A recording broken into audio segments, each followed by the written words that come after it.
Hello and welcome to the back garden.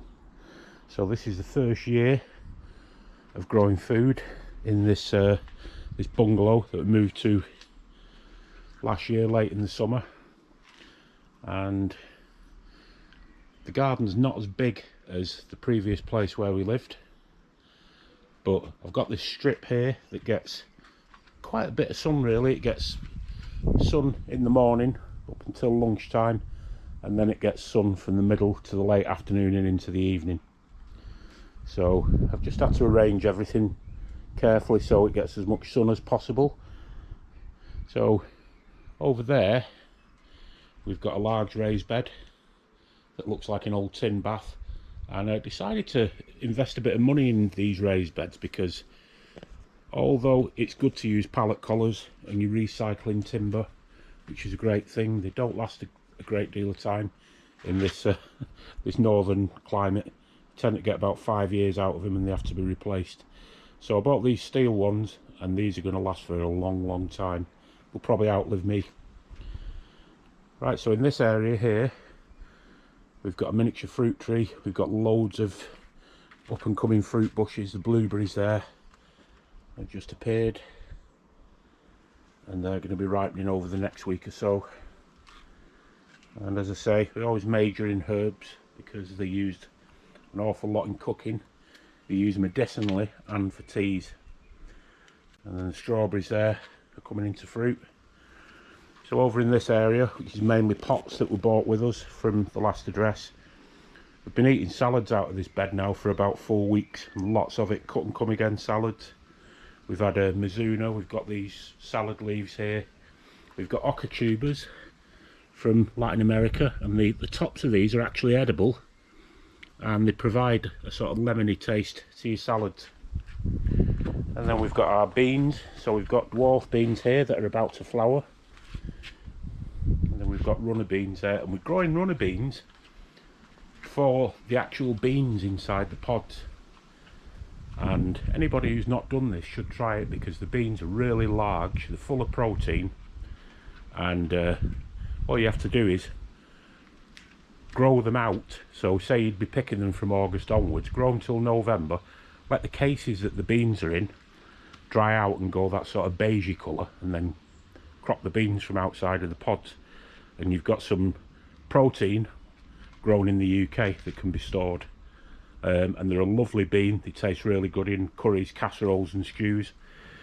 So further up this way we've got a couple more of these metal raised beds. I think they were 30 quid for two, these two, and this bigger one here was about 35 quid. As I say, they're going to last for years and years. So we've got mixed beds there. We've got beetroot, sweet corn, cabbage, loads of beans again. And then further up here we've got, there's some monge too there climbing up that tower. And we always grow loads of Welsh onions because they grow all year round, and they're a valuable sort of green vegetable to have over the winter. And they'll just keep coming. Every time you cut them, they'll come back. And then we bought our Belfast sink with us, which has ended up as a wildlife pond.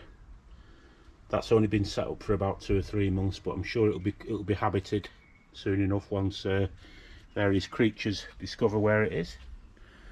And then we've got another fruit tree there, another apple tree, and we'll get rid of those docks later on in the afternoon when we have a tidy. So as you can see, it's very intensively grown, but as I say, I've not got a massive area for growing in, and I think with the times that we're living in, it's mega important that we grow as much of our own food as possible.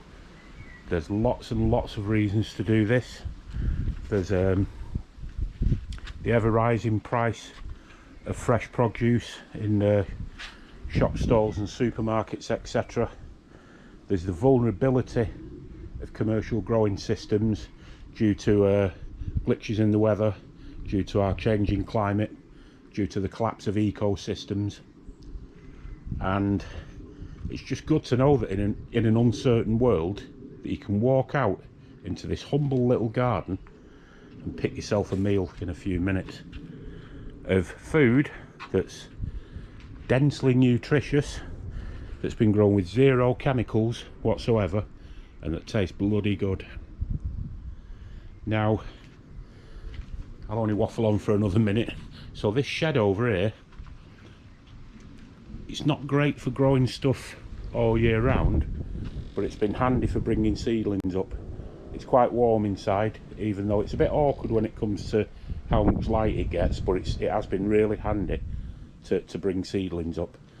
So the seedlings come out of there, and then they come into this garden, or they go up to our Community Roots Permaculture project in Bolton. So this wasn't difficult, and it wasn't expensive to make this little strip garden. And of course, there's lots of permaculture thinking going into it. There's I'd say probably around half of what's growing here is perennial, and a lot of the stuff that's going to die off, the annual stuff, we can use the pot space again. For example, all these potatoes are no doubt going to die off in the next sort of 3 to 4 weeks. They've flowered already, and we've got crops all ready to go in there.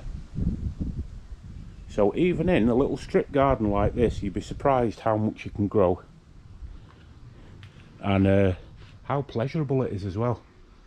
I mean, to come out here when the sun's rising at 6 o'clock, half 6 in the morning, get the rocket stove out, make yourself a pot of tea, and just start gardening in the quiet of the early morning. It's an absolutely beautiful thing, and it's a very necessary thing as well. I mean, I don't want to be going on about collapse and Armageddon and all the rest of it. There's enough of that stuff already going on in the world, and there's enough of it in the press to put everybody on antidepressants. So let's have less of that, and let's start fighting back. And it's always very simple ways that we fight back. So growing our own food to keep us healthy and strong, to keep this garden healthy and strong as well. The amount of different pollinators I've seen here has been incredible, really, and that's just this spring and summer alone. So let's carry this fight back of joy and of fertility and resilience on. So thanks for watching, everybody. Look after each other, try and keep smiling if possible. Onwards and upwards, over and out.